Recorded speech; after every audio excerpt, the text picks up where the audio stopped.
Hello, hello, ladies and gentlemen. Welcome into the second module. I have put an ungodly amount of work into organizing this and perfecting it, and I'm quite the perfectionist, so I can quite confidently say that this is one of the best things I've ever made and something that I am the most proud of. This course means a lot to me, and this community means the world to me. I truly understand my duty to you guys, and I can promise you it's the highest priority in my mind to make sure you have an absolutely amazing experience going through this course, being a part of our community. And in the end of the day, everything that I do is to provide value to you guys. Seeing you guys grow gives me the most fulfillment I could ever imagine. It's very deeply aligned with my purpose, with my soul, and something that I just truly enjoy doing. Teaching and seeing people grow is one of the most fulfilling things I can imagine. So with all that being said, let's go over what I'm talking about in today's video. Today we'll be diving deep into one of my TikTok stores that's had some pretty notable success. This store was operated solely through TikTok. I'm going to be breaking down basically everything you guys could want to know: the products, the ads, the website, how I found the product, and everything along those lines. I started this store basically at the exact same time that TikTok ads were born. So this store was where I learned everything. This is the store where I tested everything and really found the strategies that work for me today. So without further ado, let's dive in.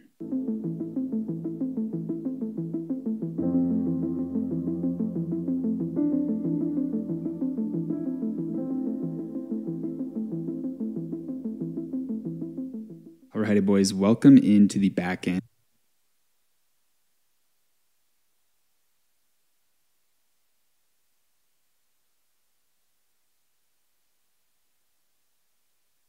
of my first TikTok store. So I believe this is the first time we've gone into the computer together. No webcam, no fancy studio setup. So in this video, I wanted to be more candid and relaxed and basically just break down my store, show you guys anything and everything you might want to know, anything you might need to know, so you can replicate these successes on TikTok yourself. So this store was done solely through TikTok. Looks like we started around August.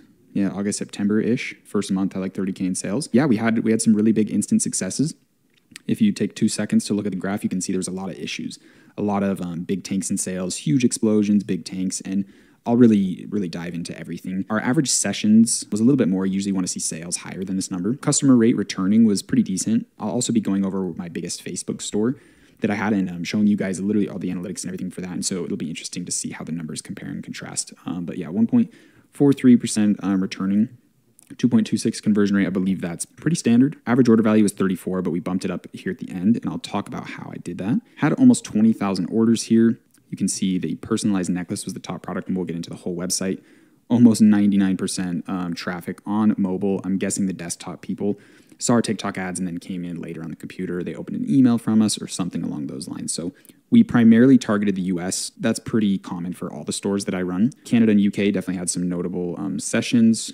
China in there too as well. That's kind of funny. I think that might have came from organic because we definitely never targeted China. But yeah, these are some of the numbers. So let's jump into the store. So if we hit here, you're going to be very underwhelmed, very underwhelmed. And there's some ups and downs with this store. So this was the testing store, if you will. This is where I really learned everything with TikTok and kind of got my feet wet and saw successes. And overall, for kind of like having a testing store, being able to hit almost 800,000 in like a year is pretty good in my book. But this store is basic, and I'll tell you why it wasn't kind of developed into higher levels. Later in this course, I'm going to be going over like literally hundreds of websites, showing you what's good, what's bad, different brands, all those good things. And you'll notice through the video that I'll do later that this is a very bad store. This is a very simple store. It's a very easy store. It's nothing special at all, but it was still able to bring in 770,000. So this is the store to give you kind of a storyline of how it came to be. The first thing I want to go over is this, the vintage photo keychain. This was the product that started it all. So let's go to the product page again. Underwhelming,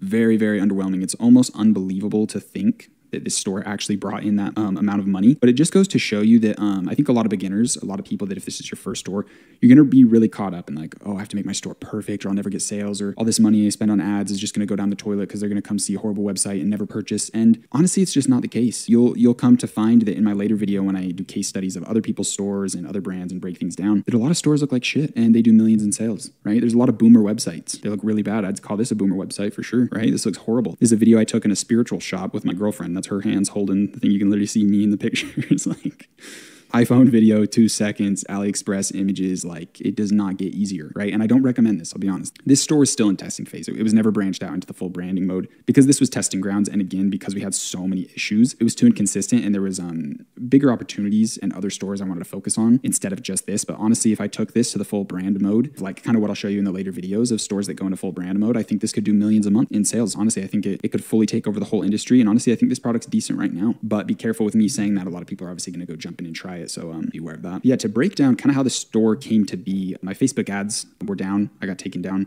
TikTok was just coming out and I wanted to jump into it. And I had a friend that recommended me the relationship niche. He said, it's doing well on TikTok. I have a store that's doing it. Why don't you go give it a shot? So I looked up products that kind of fit this relationship niche or like a gift for a loved one. And that's obviously where the name came in. Super simple. Like this is just text on Canva, guys. Like boys, this is as bare bones as it gets, right? So attempt this product. And the reason I chose this product is because I found a good video ad for it. So I did what you'll later come to understand as the reverse method, the reverse research method, which we'll get into later. But I found the video ad first. So that gave me the framework of everything I needed. Because if you find a winning video ad, you see an advertisement on TikTok, tons of views, tons of likes, it shows that that's a winning product.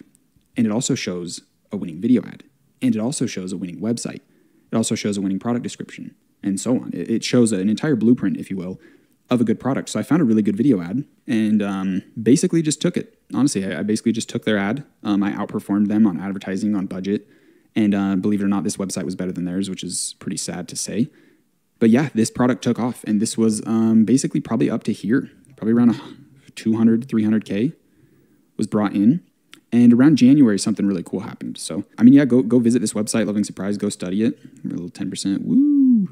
Everything's designed for mobile, so do keep that in mind. The desktop version's not the best, but it's pretty ass in general. But anyway, something amazing happened January. I found this brand, Wear Felicity. So these guys, to give a brief history on them, they started as like a pet channel. So the dude that runs this, he was running, or maybe still is, running a very big like dog page, some Instagram page at like millions of followers. So they started selling these dog rings, and they started selling this pet necklace, and then they found the heart necklace, and then they just really branched into like custom photo bracelets, everything. And so I saw some advertisements for this product. I was like, ooh, Loving Surprise, doesn't that fit perfect? Maybe I can outbrand him, right? Maybe I can outwork this guy. Maybe I can take some inspiration from him, take this product and go even farther. So jumped into this product, and that's when we saw basically this spike. So it might have been this one here a little bit too, but these big divots, these big horrible downfalls were ad accounts being taken down. And this is still an issue with TikTok a little bit, but not as much, because you have to understand that TikTok was basically birthed in like this time period, right? Like right around here. So it was brand new, absolutely brand new. There's issues, there's a ton of things, and my ad account got taken down many, many times. But basically this product was probably like over 400,000. So definitely maybe even 5, honestly, maybe 5. So a good majority of our sales were coming from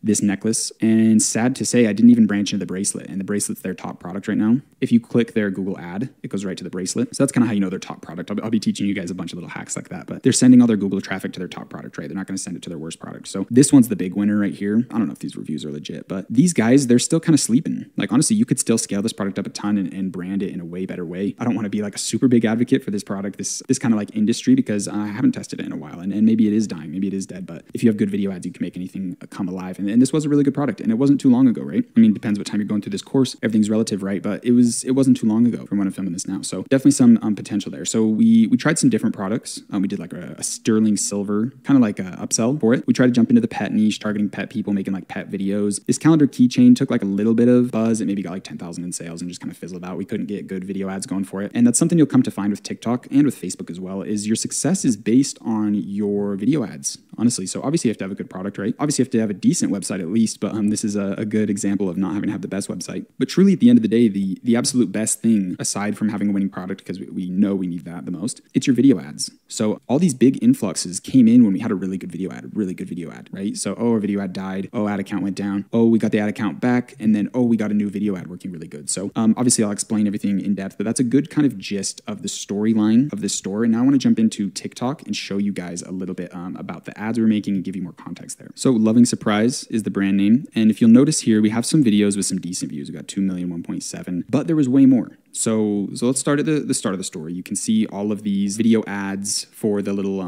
keychain, right, with the little photos in it. Then the calendar, didn't see too much success, and then we got the photo necklace going. So we had some UGC people. These basically were all of like our own personal videos, but the real thing that was bringing in the majority of sales, low key, was basically just grabbing Where Felicity's ads. So let's quickly dive into their TikTok. So let's check some of their ads. And I think why I saw so much instant success is I was able to outperform them on ads. At the end of the day, I think the guy that's running this store is pretty good. He knows what he's doing to a decent extent with e-commerce. But I think I was outperforming him on ads because we had views up to 13, 14, 15 million on some videos. And that's where we were getting a bulk amount of our sales. And these views aren't organic. So we'll dive into a bunch of things. I'm probably getting ahead of myself in explanations, but it's good to know. So this is what's called a Spark Post ad. And what that is this is an organic TikTok video. They made it, they posted it on TikTok itself. Then they went into TikTok's advertisement platform, picked this video as the video ad, started pumping it full of money, and that's where all the views came. That's where all these comments came from. So almost all of these are Spark ads. So if we understand that, we can understand that, okay, this video got a ton of sales, but it fell off around 9 million views, right? Or else he would have kept the ads going. It'd be at a billion views, right? If he's still making money, he would have kept going. So that's a cool way you can kind of jump in and understand how good a certain creative is, how good a video ad is. This one was a really good hook. So basically what I would do is grab these videos. I would use this hook. We never really used that hook, but we probably should have because it got so many views. And then we would put our videos behind it. So we just grab their hooks because basically the hook's the most important part. I could have the best product, the best website, the best video ad in the world. But if the first 3 seconds of my video ad are horrible, then the person scrolls away, right? So I didn't get any. Even though the rest of the video is a proven video, it gets so much sales. It's absolutely amazing. It doesn't matter if the hook didn't get them. Also use this hook a ton. Use this one a little bit, but it wasn't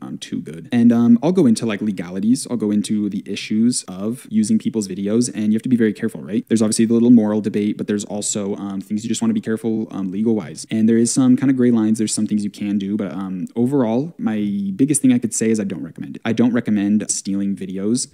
But the only kind of caveat to that is you can do it in the testing phase. You can do it when you're validating a product. And obviously I'm over-explaining. Obviously we'll get into all that stuff. But yeah, this was basically the rundown. So we were grabbing videos from these guys, and this guy was getting pissed because clearly I was scooping up a lot of his potential business. And so he kept trying to file what's called a DMCA claim. Basically just saying that we're taking like his pictures because TikTok didn't really care. He would try to file things to TikTok and they wouldn't do anything. So he filed something to Shopify saying that, hey, these product images, those are my product images. And we were using his product images, but it's not really his, like he grabbed it from the supplier anyway. He grabbed it off AliExpress, whatever. It's not like he took these pictures with his camera, took the background out, put it in and uploaded it himself, right? He just got it from a manufacturer and probably added this part to it. So it was kind of a petty argument to make with Shopify just to get us shut down. So I had to go pay someone to like do these 3D renderings. So they're all different, whatever. He takes the store down. And eventually I think he filed so many complaints with TikTok that they did take our video ads down. So we had about like 5 times this in video ads. We were pumping video, honestly, probably like 20 times this, pumping video ads out, taking and mix and mashing all his clips into new ones, bulk testing them on TikTok, seeing what works, scaling up budgets huge. And we'll go into strategies, obviously, but that's basically what happened. That's basically it. And if we want to go into some nitty gritty of like, oh, what was your ad copy? Oh, what was your offer and all those things? I'll be real with you on TikTok. Doesn't really matter. Get a good product, get some good video ads, test them a bunch, let TikTok tell you what works,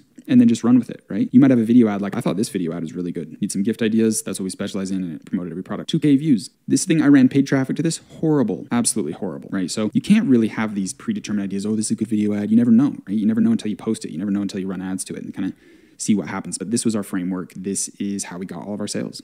Now, I also want to go over like branding. You can clearly see there wasn't too much of it in here, right? There's no custom content. There's no like brand ethos. There's no like emotion we're selling with the product, which is important, but we're not doing that, right? Because this was testing phase store. Yes, it has potential of like loving surprises, relationship products. So there was good thought to it. There was good framework and good long-term potential. There was just no execution. But yeah, the branding, the vibe was, hey, get something cute for someone you love, right? Something custom.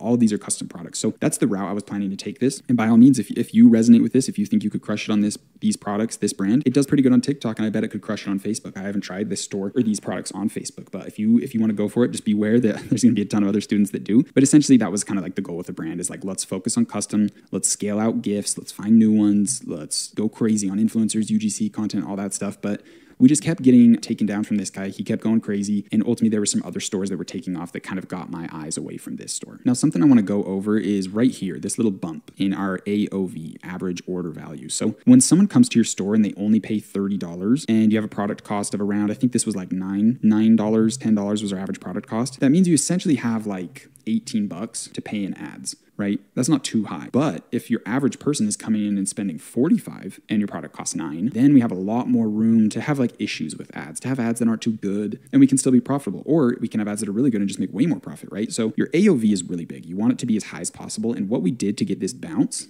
is a couple things. So something I will show here is if you go to apps, a lot of the apps I had are taken down because when this store shut down, I was like, I'm just going to remove all the things that were like expensive monthly costs. Like a lot of these installed apps aren't on there anymore. And so like our email marketing and our SMS retargeting, like through text messages and stuff, isn't on here anymore. Like I can't go back and go see it all. But something we did was after someone purchases, they instantly get a discount code to purchase again. So 20% off, potentially sometimes it was even 30 on like holidays or whatever. And we would say, hey, thanks for purchasing with us. Here's 20% off your next purchase. So that would be in their confirmation email right when they order. And that's basically where we got all of these. So that bumped our average order value a little bit because each customer is spending more money. So the next thing we did was upsells, like direct upsells, and the app's not on here anymore. But basically, if you ordered this product, you put your image in, you hit add to cart, you would get offered a $5 gift box.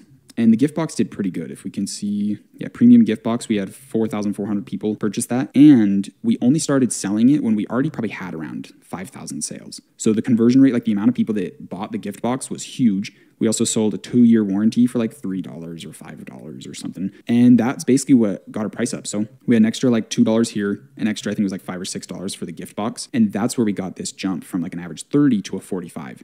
Something else we also did was when you check out of the website, there's an option to give us a tip. 5, 10, 15%. And that added in some AOV. So super good to note there. That was something that really helped. We were really profitable in this section before everything ultimately got taken down and just kind of decided to give up. So when it comes to like retargeting, when it comes to back-end structures and stuff, we just had some really basic email flows through Klaviyo. We had some basic flows on SMS Bump, and I think it's like Text Cart or something for SMS. We had a little bit of Google Smart Shopping, a little bit of like Google retargeting. And honestly, like retargeting on TikTok is really ass. So we didn't do too much there. And that was basically it. Like this was not like the most neat and tidy, clean, good example store, right? This is just like stumbling into TikTok ads and trying to figure out what works. And it did work really good. The average profit margin was around 20%, even through all these big issues of getting taken down. So if we had a smooth journey, this could have really gone crazy and I could have put my full time into it and it could have been branded and really taken long term. But yeah, that just wasn't the case. And that basically summarizes it, guys. And I'll show our advertising strategies on a later video when we get into that with TikTok.